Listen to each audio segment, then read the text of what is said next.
우리는 어딘가를 그 목적지를 향해 가다 보면 가끔씩 길을 잃을 때가 있습니다. 자, 길을 잃었을 때는 내가 찾고자 하는 목적지가 어디인지를 생각하기 이전에 뭐부터 생각을 해야 되냐면 내가 있는 현재 위치가 어딘지부터 파악을 해야 되겠죠. 자, 내가 있는 현재 위치가 어딘지만 파악이 된다면 내가 갈 수 있는 목적지를 찾는 데도 훨씬 더 도움이 되실 거예요. 우리 그 공원이나 공항이나 사람이 많이 붐비고 아주 복잡한 이런 데 가게 되면 항상 그 안내 표지판이 있죠. 그 안내 표지판에서도 빨간색 화살표를 이용해서 나의 현 위치를 알려주고 나머지 전체의 맵을 그려놓게 됩니다. 자, 제가 강의 시간에 이런 얘기를 드리는 이유는 사무자동화 산업기사에 지금 3번째 단원이 들어가고 있어요. 사무자동화라는 그 자격증 필기시험을 여러분들이 공부를 하면서 내가 지금 어느 위치에서 공부를 하고 있는지를 강의를 이렇게 쭉 듣다 보면 까먹을 수가 있어요. 자, 그래서 내가 지금 현재 어디 위치에 있는지 다시 한번 정리를 하고 시작하도록 하겠습니다. 맨 처음에 우리 사무자동화 산업기사는 총 4과목으로 구성되어 있죠. 첫 번째 사무자동화 시스템, 그 다음에 두 번째 사무경영관리개론, 프로그래밍 일반, 그리고 정보통신 개론, 이렇게 4과목 중에서 첫 번째 과목인 사무자동화 시스템의 3번째 단원인 사무자동화 응용을 지금 들어가려고 하고 있는 거예요.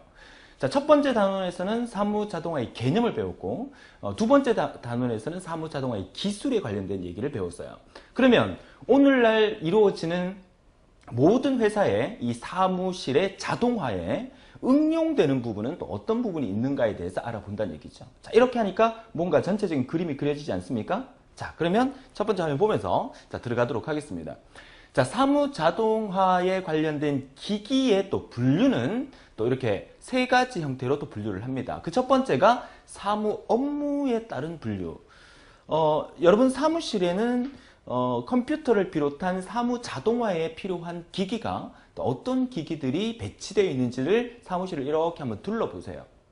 저는 아직 사무실에 근무하는 사람이 아니고 취준생입니다 하면 저는 드라마 같은 거 볼 때도 가끔씩 이제 사무실에서 업무하는 이런 장면들이 나오잖아요. 나오면 주인공을 보는 것보다 그 주위의 사무실의 어떤 배치나 장비들이 어떤 장비가 갖춰져 있는지를 한번 유심 있게 보게 돼요. 여러분들 한번 봐보세요.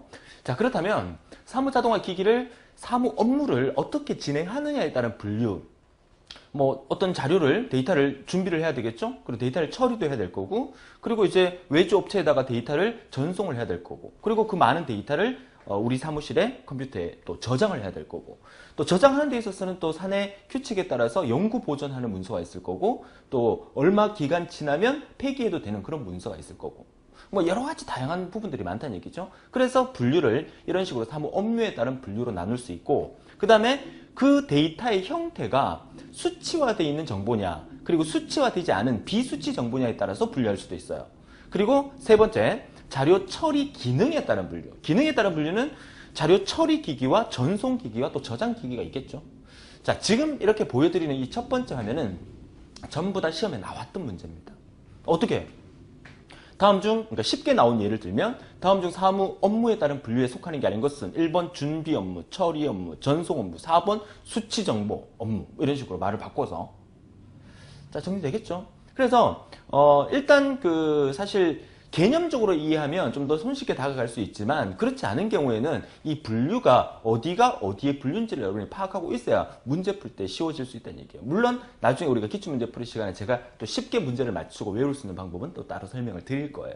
그죠? 그래서 이 첫 번째 화면은 따로 읽어볼 필요는 없을 것 같아요. 여러분들이 어떤 형태에 따라서 분류할 수 있느냐. 말 속에 의미는 다 있어요. 수치 정보가 뭐냐? 이걸 따로 외우는 게 아니라 시험 문제에서 다음 중 수치 정보에 관련된 설명이 나온다. 그러면 수치 문자 대상으로 한 정형화된 업무니까 수치에 관련된 얘기고, 비수치는 수치 계산을 못하는 거니까 문서, 도형, 음성 이런 것들이다 라는 개념이니까 여러분들 크게 어려움 없이 문제를 풀 수는 있어요.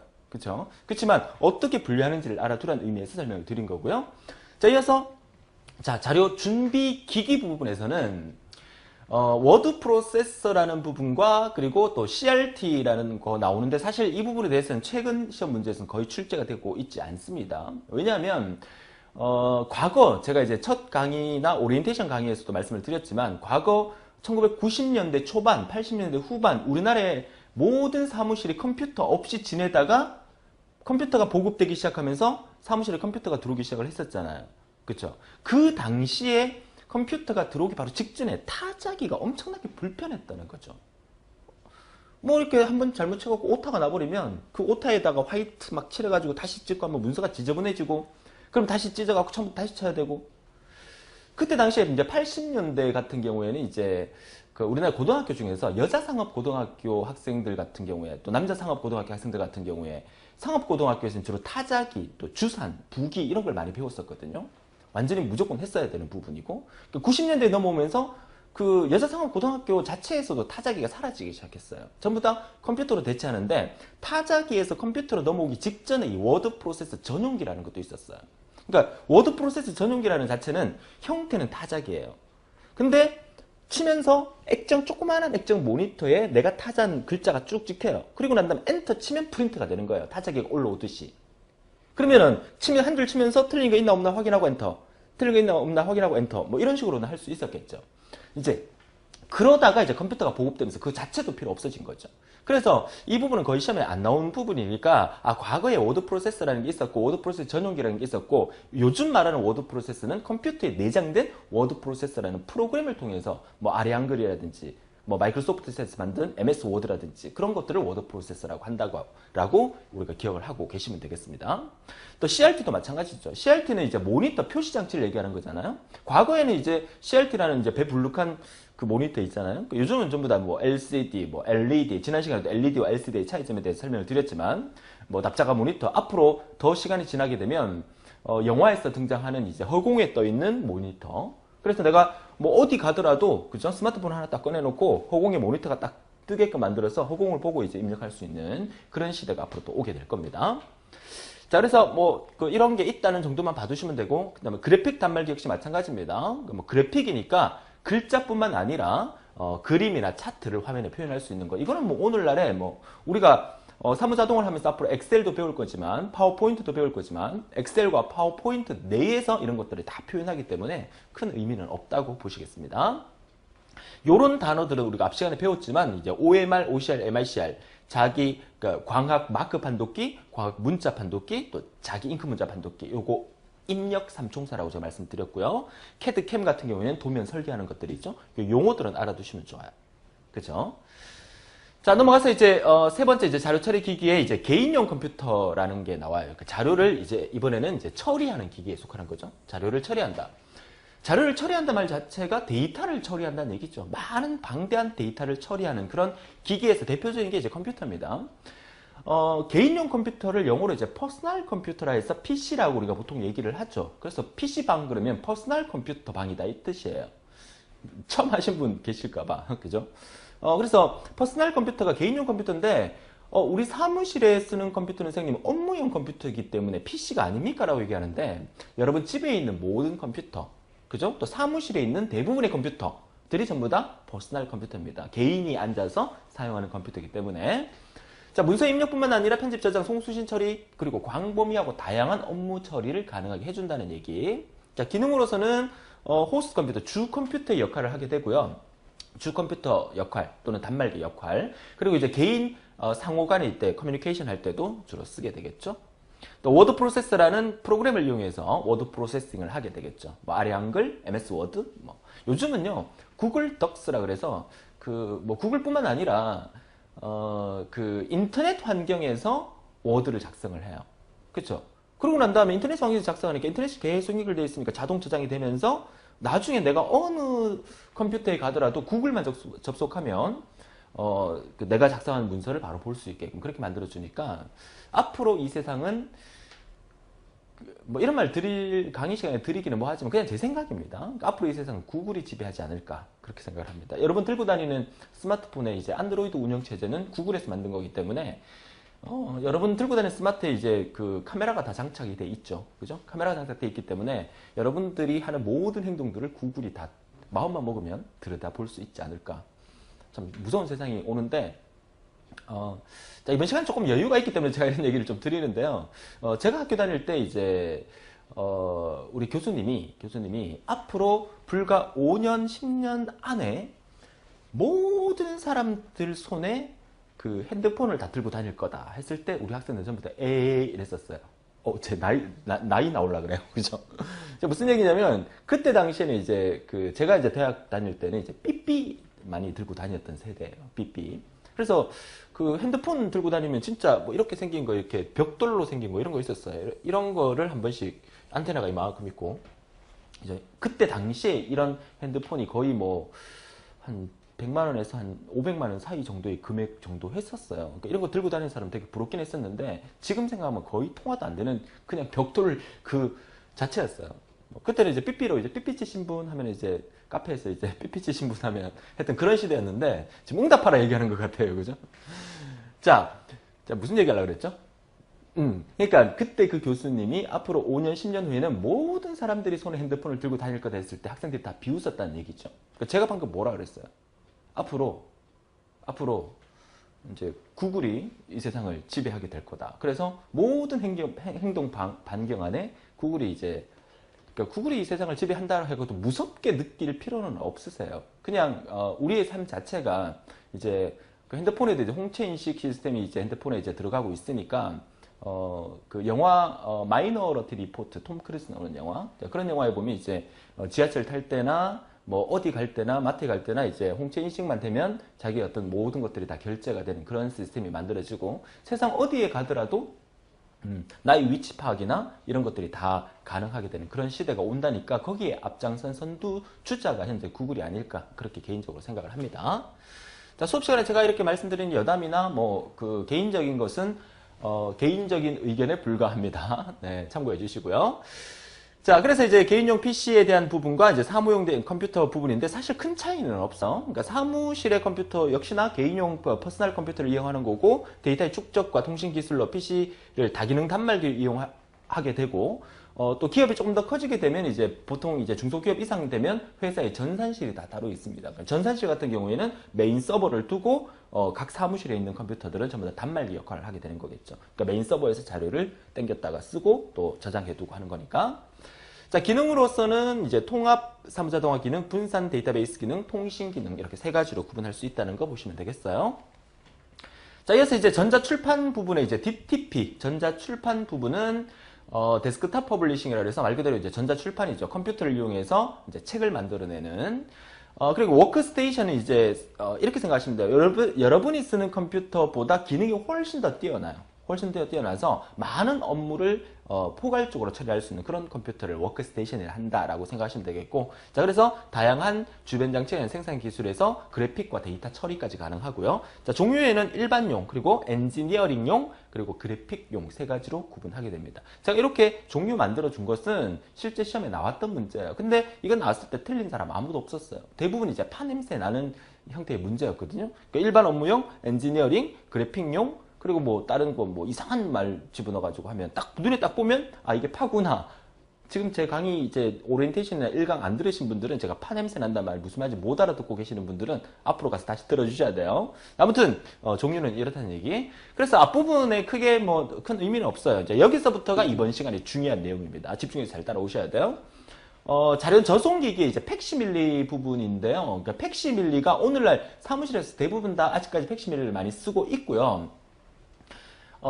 팩시밀리 자체가 오늘날에 이제 그 이메일로 그 문서를 다 주고받고 이제 전자문서로 주고받고 하기 때문에 점점점 팩시밀리는 앞으로 사라져 갈 겁니다. 그렇지만 사무자동화 시험에서는 팩시밀리는 시험 문제 단골 손님이에요. 그러니까 매번 출제가 되고 있기 때문에 팩시밀리에 대해서 조금 더 깊이 있게 알아두는 게 좋아요. 일단 팩시밀리 정의는 서류나 도면을 전기 신호로 바꿔서, 그죠? 문서에 이렇게 내가 그림을 하나 이렇게 그려놨어요. 그러니까 이 그림을 팩시밀리를 통해서, 팩스입니다. 팩시밀리를 통해서 보내게 되면 전파를 통해서 상대방 팩시밀리에서 원래의 그림으로 이렇게 복원이 되겠죠. 이런 원리잖아요. 이게 팩시밀리의 원리예요. 그러니까 원본을 화소 분해해서 전기 신호로 바꿔서 여기는 전기 신호가 되겠죠. 이게 원본이에요. 그죠? 원본을 화소 분해해서 전기 신호로 바뀌어서 상대방 팩시밀리에 도착하면 그 전기 신호가 다시 원래의 신호로 복원해서 프린팅하게 해주는 그런 원리라는 거 뭐 다들 잘 알고 계실 겁니다. 그러면 거기에 관련된 용어들이 시험에 나온다는 거죠. 팩시밀리에 대한 개념은 이해하셨죠? 그럼 팩시밀리의 원리는 세 가지: 광전 변환, 주사, 그리고 기록 변환이겠죠. 그러니까 광전 변환인 것은 팩시밀리에 그 보낼 이 그 원본 그림을 내가 팩시밀리에 집어넣으면 자세히 보면 팩시밀리에서 이제 빛이 확 이렇게 지나가요. 물론 요즘 전자 팩시밀리라 그래서 프린트처럼 생긴 거 또 뭐 많잖아요. 그죠? 그러니까 프린트 위에 올려놓게 되면 빛이 확 지나가잖아요. 그러니까 그게 뭐예요? 광전 변환이에요. 빛을 이용해서 빛광자 써서 빛을 이용해서 전기 신호로 바꾼다는 의미가 광전 변환이에요. 그래서 광전 변환을 통해서 전기 신호를 바꿔서 그 다음에 주사 변환을 통해서 사진 문자로 정해진 방식으로 화소로 분해한다. 여기서 광전 변환을 한 다음에 화소를 분해한다는 얘기는 이 그림 자체를 잘게 막 쪼갭니다. 자, 우리가 어떻게 쪼갠다는 거는 크게 의미가 없어요. 우리가 몰라도 돼요. 그러니까 이걸 막 잘게 쪼갠다는 얘기는 막 화소 분해해서 전기 신호로 바꿀 때 짧게 쪼갠다 이런 의미를 쓰는 거예요. 그렇죠? 그래서 주사 변환. 그래서 원래 이 팩시밀리에 도착하면 이 팩시밀리가 수신 기능을 한다면 받았을 경우에는 뭐 한다? 기록 변환을 통해서 복조된 데이터를 원래의 사진, 문자 등으로 재생시켜서 원래의 사진을 복원시켜주는 역할이죠. 그 원리는 간단해요. 그래서 뭐 우리가 상식적으로 생각하면 되게 신기하죠. 그러니까 어떻게 이 그림을 전기 신호로 바꿔서 목적지에 도착하면 원래의 그림이 그대로 나올까? 그러니까 원리대로 생각하면 되게 신기해요. 신기한 거 많잖아요. 우리가 키보드로 타이핑을 하면 어떻게 모니터에 내가 타이핑한 글자가 나올까? 스마트폰으로 이렇게 하면 어떻게 내게 친구 스마트폰에 그대로 전송이 될까? 이런 우리 IT의 세계는 신기한 것들이 너무 많아요. 우리는 사용자 입장에서 신기하다, 재밌다고 쓰면 되지만 IT 업무에 종사하는 그런 개발자들 같은 경우에는 많은 고민을 해서 그런 거를 탄생을 시키겠죠? 그죠? 그래서 IT 공부하고 과학을 공부하는 사람들한테 노벨상을 주고 하는 이유들이 인류를 뒤바꿔놓는 역할을 하죠. 그러니까 뭐 그 IT의 역사 그래봐야 사실 한 50년이 될까 말까요. 물론 그 전에도 뭐 IT에 관련된 기술을 개발하기 위해서 노벨상을 받고 과학적 여러 가지 개발하는 분들도 많이 계시지만 실제로 우리 소비자가 IT라는 걸 느끼기 시작한 건 불과 50년이 안 돼요. 선생님 50년이 긴 거 아닙니까? 조선왕조 500년 동안 뭘 했습니까? 뭐가 바뀌었습니까? 조선왕조 500년이 시작할 때도 농사를 지었고 조선왕조 500년이 끝날 때도 농사를 지으면서 매번 농사 짓고 밥 먹고 살고 뭐 이게 끝이었는데 이 IT라는 이 50년 역사가 이 세상을 바꿔놨단 말이죠. 여러분 요즘 핸드폰 없으면 살아갈 수 있습니까? 못 살아갑니다. 답답해서. 전기 없으면 살아갈 수 있습니까? 뭐 여름에 뭐 전기 양이 넘쳐갖고 이렇게 전봇대에서 이제 그 변압기가 이게 폭발해가지고 한 2시간만 정전돼 봐요. 못 살아갑니다. 그 IT 기술 자체가 우리 인류의 문명을 완전히 뒤바꿔놨죠. 거기에 이제 최고로 공헌한 사람은 IT 쪽에서 이제 애플의 스티브 잡스나 MSI 빌 게이츠나 또 구글의 이제 구글이라는 회사나 뭐 이런 그 회사들이 아마 이 세상을 뒤바꿔 놓지 않았나 이렇게 생각을 합니다. 자, 말이 또 딴 데로 샜는데, 자, 요거 이제 세 가지 팩시밀리 원리, 요 광전 변환이 뭔지, 자, 주사가 뭔지, 기록이 뭔지 알아두시고, 팩시밀리의 전송 방식도 아날로그 방식과 디지털 방식이 있어요. 그러니까 아날로그의 개념은 이렇게 생각하세요. 신호가 이렇게 아자 모양으로 이제 좀 동그랗게 생겼다. 이렇게 아날로그 신호. 디지털 신호는 이렇게 생겼어요. 이렇게 각지게. 디지털의 디귿자 모양으로 생겼다 해서 디지털. 이렇게 기억하면 되고요. 그래서 신호는 나중에 우리가 통신 부분에 정보통신 개론 부분에 가면 이 부분에 대해서 상세히 배우게 될 겁니다. 그때 우리가 이제 맛배기로 이제 신호는 이렇게 생겼다는 걸 제가 보여드리는 거고 아날로그 방식에는 이제 팩시밀리 종류가 있대. 다음 페이지 나오겠지만 G1, G2, G3, G4 네 가지가 있어요. 그 G1, G2가 아날로그 방식이고 G3와 G4는 디지털 방식이다라고 보시면 돼요. 아날로그와 디지털은 정보통신 개론 파트에서 자세히 설명을 드리겠습니다.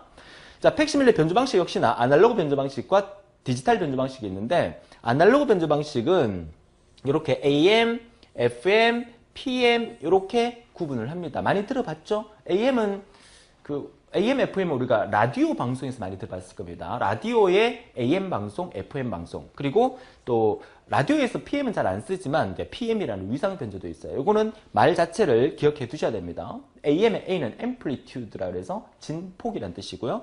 FM의 F는 frequency라 그래서 주파수란 뜻이고, 위상은 이제 phase, 그래서 위상 변조라고 뜻이에요. 그러니까 AM, FM, PM 세 가지가 있다는 거 아날로그 변조 방식에서, 이 부분에 대한 자세한 얘기는 정보통신 개론에서 할 거고, 지금은 이 세 가지가 있더라라는 정도만 알아두시면 돼요. 그 다음에 디지털 변조 방식은 shift라는 게 하나 더 들어가 있어요. 중간에 S가 들어가 있죠. 그래서 ASK, FSK, PSK 세 가지 주파수 편이라는 말이 이제 영어로 하면 shift라는 의미입니다. 그래서 FSK, ASK, FSK, PSK 세 가지는 디지털 변조 방식이다.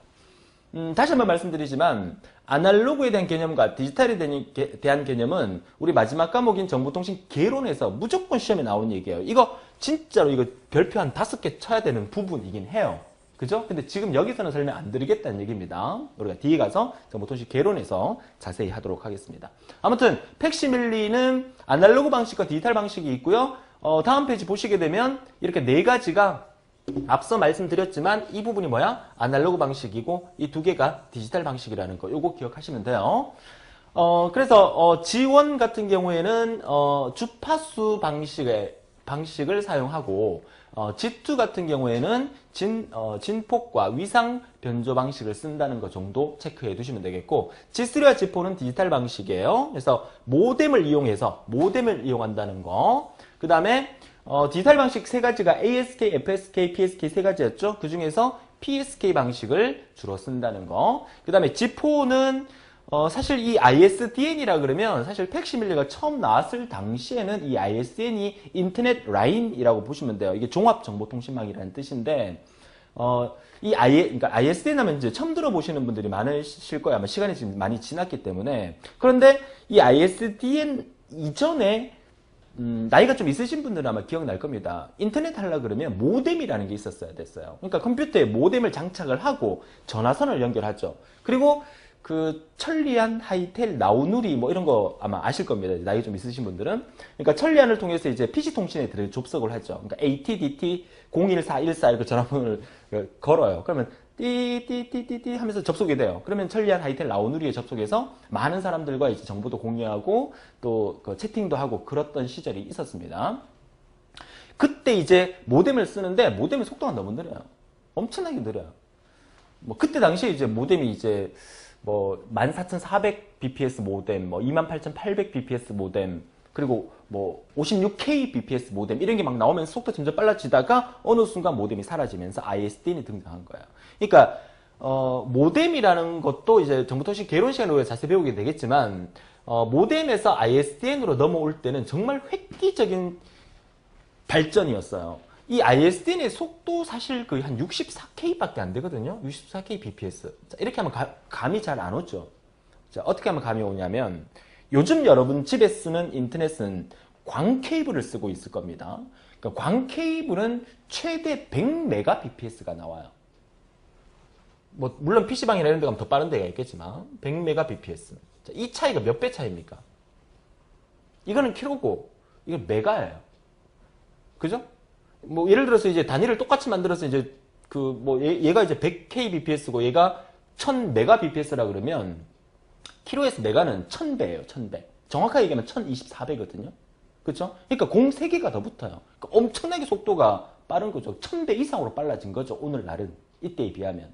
근데 모뎀에서 ISDN 넘어올 때 그 획기적인 사건이 획기적인 게 뭐냐면 아마 기억나실 겁니다. 당시에 모뎀을 써보신 분들은 모뎀은 전화선을 연결해서 PC통신을 하고 있었어요. 그러니까 전화선 연결해서 PC통신을 막 하다 보면 전화 라인을 사용하잖아요. 그러면 외부에서 우리 집을 전화하면 통화 중에 걸려요. 그래서 이제 엄마 몰래 막 이렇게 하던 학생들, 그때 당시 학생들이 PC통신 막 하면 엄마가 외부에서, 그때는 핸드폰이 없었으니까 외부에서 집으로 막 전화하면 계속 통화 중인 거야. 집에 전화를 안 받는 거야. 그래갖고 엄마한테 엄청 깨졌던 학생들 아마 많았을 겁니다. 그죠? 그러다가 ISDN이 등장했을 때 그 획기적인 사실은 뭐냐면 ISDN은 전화선 하나에다가 3개까지 쓸 수 있었어요. 물론 그 ISDN 종류에 따라서 다를 수 있지만, 그러니까 전화선 따로, 팩시밀리선 따로, 인터넷선 따로 이렇게 쓸 수 있었어요. 그러니까 통화 중이 걸릴 이유가 없었겠죠. 획기적이었죠. 그쵸. 그래서 ISN 등장해서 와 대부분 집에 ISN 막 설치하고 있는 도중에 그 다음에 뭐가 나왔냐면 ADSL이 나왔어요. ADSL. 이 ADSL의 속도가 ISN보다 훨씬 더 빠르게 등장한 거죠. 그때부터 ISN이 이제 완전히 사라지게 된 거죠. 그리고 ADSL 쓰다가 뭐 ADSL2 나오다가 그리고 이제 시간이 흘러서 오늘날 광 케이블까지 오게 된 거죠. 인터넷의 속도가. 그래서 그 시간 자체가 길어 보이지만 불과 한 20년, 10년밖에 안 됐어요. 그죠? 이거 생각해 보세요. 1999년도에 그 창업한 1999년도에 정확하게 99년도에 창업한 우리나라의 대표 회사가 있어요. 어딜까요? 네이버. 네이버가 불과 1999년도에 창업을 했어요. 지금하고 연속 계산해봐요. 이 네이버 회사 역사가 얼마나 되는지 얼마 안 되잖아요. 근데 우리나라의 인터넷을 완전히 다 장악을 해버렸죠. 자, 그런 거 생각하면 인터넷의 역사라는 것은 10년 역사가 과거 조선시대의 한 400년 역사와 맞먹지 않을까. 자, 그렇게 생각을 합니다. 자, 말이 또 딴 데서 했는데 이런 얘기도 우리가 앞으로 사무자동을 하면서 통신을 하면서 제가 이제 수업하는 이 내용들은 사실 그래요. 여러분들이 회사 업무를 할 때 사무자동화 산업기사 하나만 따는 게 목적일 수도 있겠지만 어차피 시간 투자해서 제 강의를 듣고 있다면 이런 인터넷의 발전과 상식적인 부분들을 여러분 머릿속에 기억을 하고 있다면 업무 처리하는 데 있어서도 훨씬 더 도움이 될 겁니다. 아무것도 아닌 것 같아도. 그렇죠? 대부분 듣고 있으신 분들이 비전공자분들이니까 IT에 대한 제대로 배워본 적이 없으시잖아요. 그렇죠? 자, 좋습니다. 자, 그래서 ISDN용 고속정보통신인데 오늘날에 비하면 아무것도 아니지만 당시에는 지포 팩시밀리가 엄청나게 빠른 속도로 데이터를 전송할 수 있었다는 거, 공중 데이터망에 적합했다는 거. 자, 송신주사는 이제 종류가 이것도 시험에 나온 문제입니다. 시험에 나온 문제. 기계적인 주사 방식은 원통, 평면, 원호면 주사 방식이 있었고 전자적인 것은 전자관 주사, 고체 주사. 이게 뭐냐 몰라도 상관없습니다. 시험 문제에는 항상 이렇게 나왔었어요. 몇 번 나왔는데 기계적 주사에 속하는 게 아닌 것은 전자적 주사에 속하는 것은 뭐 이렇게 시험에 나왔었어요. 그러니까 이거 두 개를 구별할 수 있으면 돼요. 그렇죠? 요것만 기억하시면 되겠고요.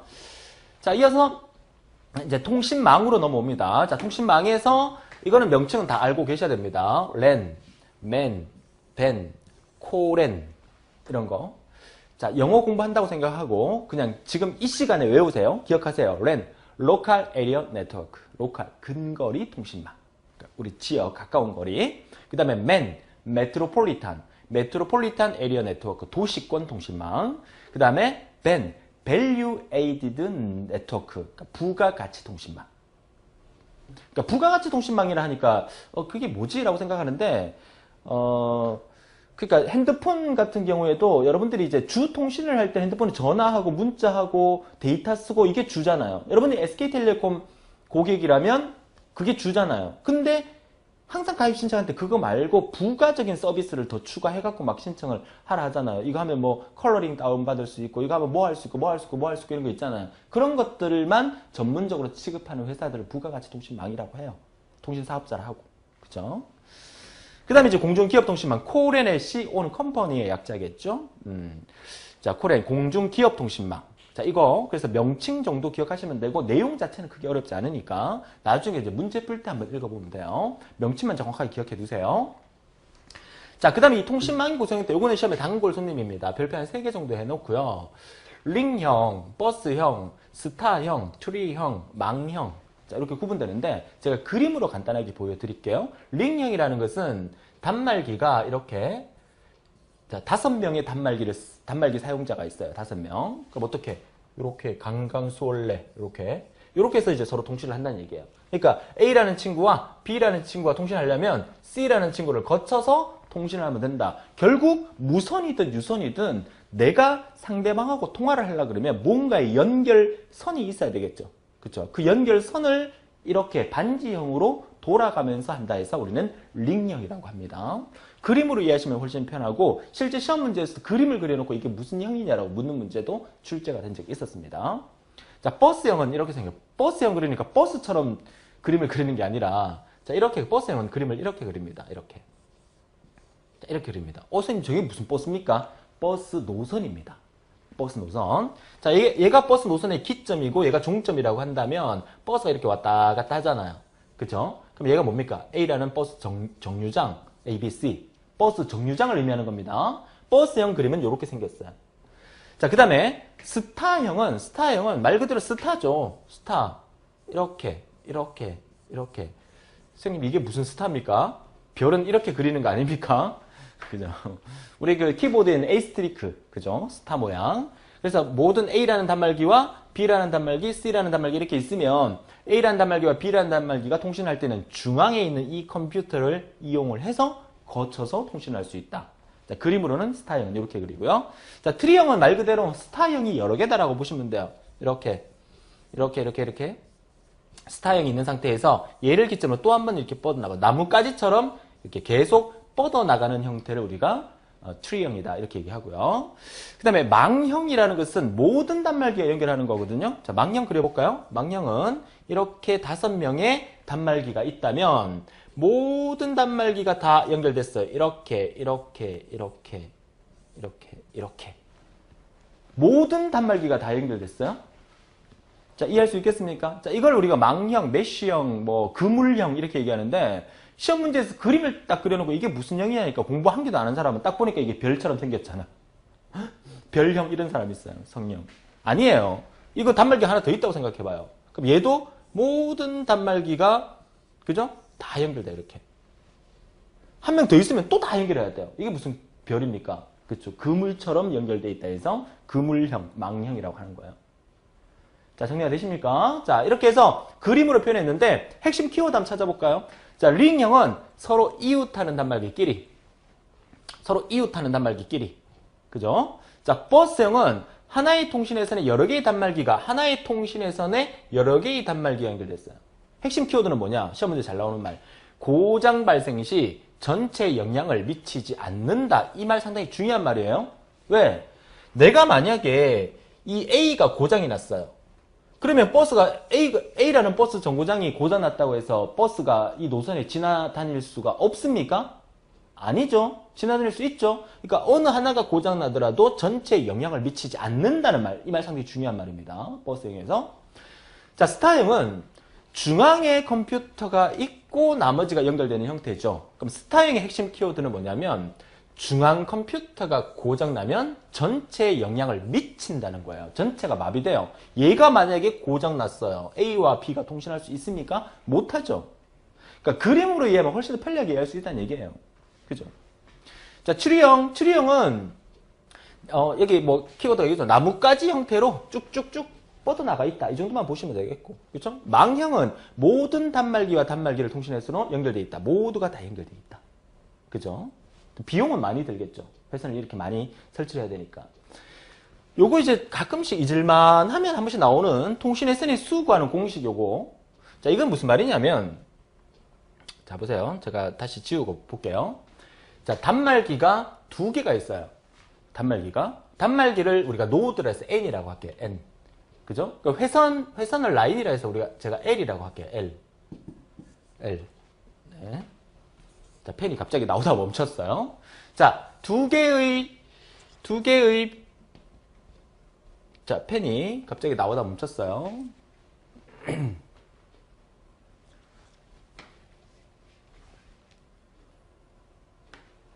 자, 화면을 깨끗하게 지우고요. 다시 한번 더 보게 되면 이 메쉬형의 계산 문제라고 하는데 우리 사무자동화 산업기사에서 계산 문제가 뭐 거의 출제가 되지는 않습니다. 근데 한 번씩 이 문제가 나오는데 메쉬형을 다시 한번 보면 단말기가 만약에 2개가 있으면 자, 이렇게 연결하면 노드의 수가 자, 단말기 수를 n이라 노드의 수가 2개면 회선의 수 라인은 1개예요. 그죠? 그러면 여기서 단말기 노드를 하나 더 추가하면 모든 노드 단말기가 다 연결돼야 되니까 이렇게 되겠죠. 그러면 노드의 수가 3개가 되면 라인 수는 3개로 증가합니다. 그 다음에 노드가 하나 더 생겼어요. 그러면 또 모두를 연결을 해야 되죠. 그럼 라인 수가 하나, 둘, 셋, 넷, 다섯, 여섯 개가 되죠. 노드가 4개면 라인 수는 6개. 지금 뭘 얘기하는지 알겠어요? 그럼 노드가 5개면 또 다 연결해야 되잖아. 이렇게. 그죠? 노드가 5개면 라인 수는 10개. 자, 시험 문제에서 이렇게 나옵니다. 노드의 수가 45개이면 라인 수는 얼마입니까? 이렇게 나오면 여러분들이 시험지 8절이잖아요. 여기다가 45개의 노드를 다 그려놓고 자를 대고 일일이 다 꺼서 선이 몇 개인가 할 수 있겠어요?